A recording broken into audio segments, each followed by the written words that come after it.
Brand new patient, you don't know how they're going to tolerate, so you want to be able to be ready in case they're going to throw up.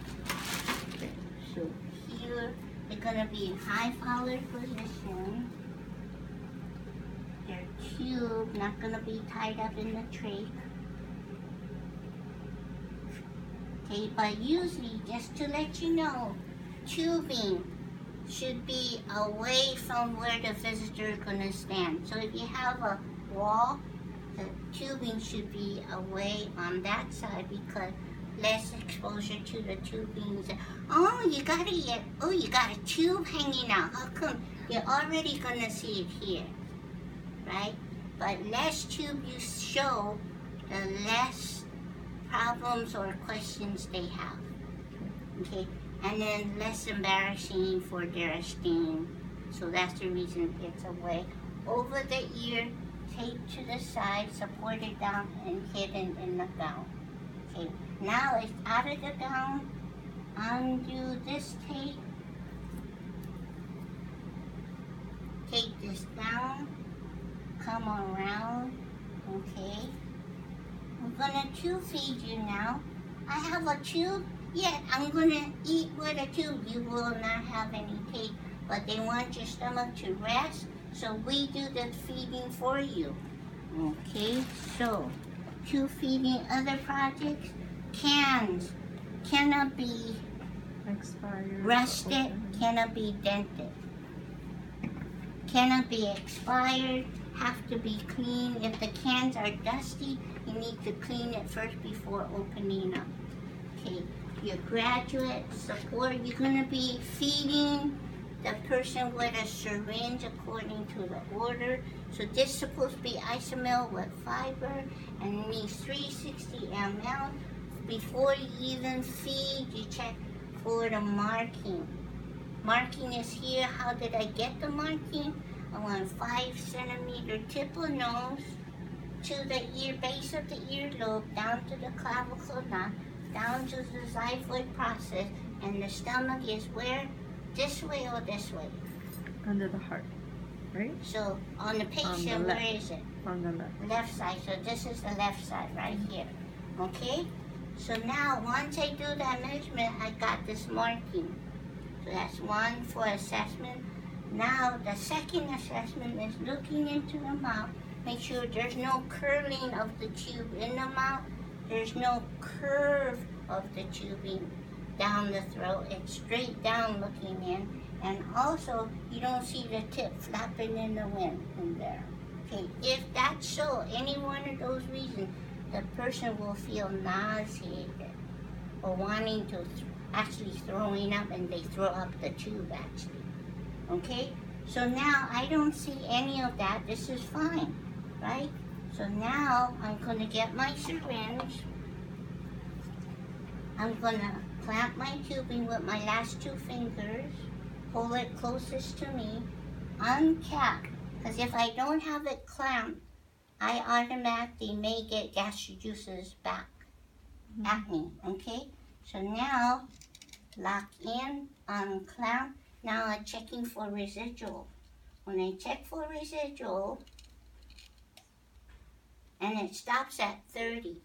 So my order says if residual greater than 30, I have to hold feed. She doesn't have any complaints that she's voicing. So this is good. I can push it back and I can feed because it's not greater than 30. So now lock, unclamp, cap. Now, I'm only going to use the barrel. I don't want the plunger. Okay? So now, the plunger could be here, next to the basin. Lock. Make sure I pour my 360 ml. So I pull 237. Oh, damn. I have to pour in 137 more of the 133 more of the tube feed to make 360 ml. So this is a balance, okay? So now clamp the tubing, uncap the tubing, lock in. Whenever I feed, I pour from here. Oh, clamp and pour. Let it come down. This was 70. Came down to here. Clamp, pour again.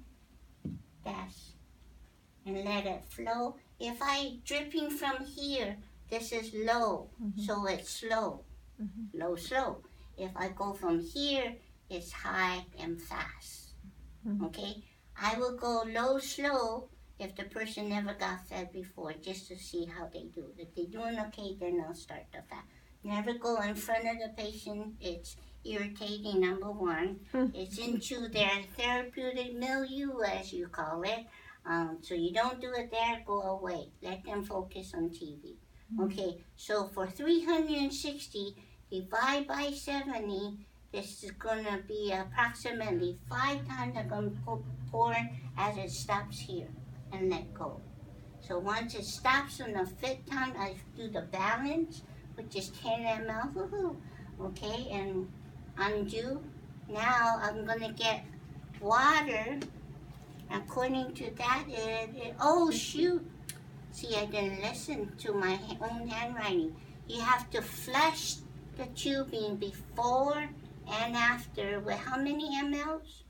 30 ml. So 30 ml is right here of water before feeding. Here, and then do the actual tube feeding after assessment. Okay, so now this is water first. And yeah, then... with water. So it does water before 30 ml, water 30 ml after. So this is now the after feeding. Clamp, pour 30. As it goes down to here, clamp off, undo, and cap off and put it in here. Okay? So now the thing is, you want to do, if a person has something in their nose, doesn't matter if it's 2 sides or 1 side. If it's going to cause drying and caking right here at the nose or a little bit in the nose, and the mouth going to need oral care. And the taping, some people have oily skin in certain areas, but they're going to have irritation from the taping, and when it goes around the ear, they're going to have some irritation. So good facial skin care, good nasal care, good oral care, and then when I tape up, I make sure the taping is good and secure, loop it over the ear, come here, tape here, tuck here. Okay? Okay, so placement is the 5 centimeter tip of nose. This is measuring the tubing before insertion. That's the placement, okay? So tip of nose, base of ear, clavicle knot, xiphoid process, stomach. Good? Okay, that's for placement. Assessment is now the marking that was created from the placement. The mouth, you have to look for the curling, curving, and flapping, okay? And then the residual. Good?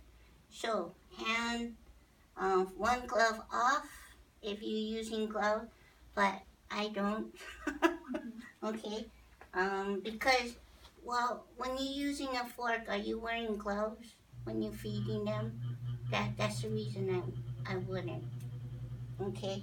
So, I would just gather my supplies, throw it away, wash with soap and water.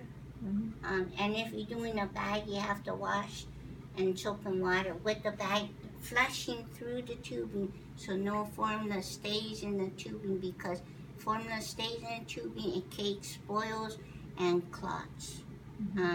It plugs up the tubing, so that's why you gotta flush it out. Okay? So it's like dishwashing.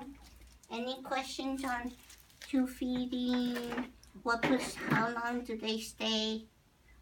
Okay, if I was to wear the orchid's notes for how long do they are they in semi-Fowler's or Fowler's position? 30 minutes to hour. You said you like that's an hour. orchid. Only You like because their bowel system is much slower than you or I.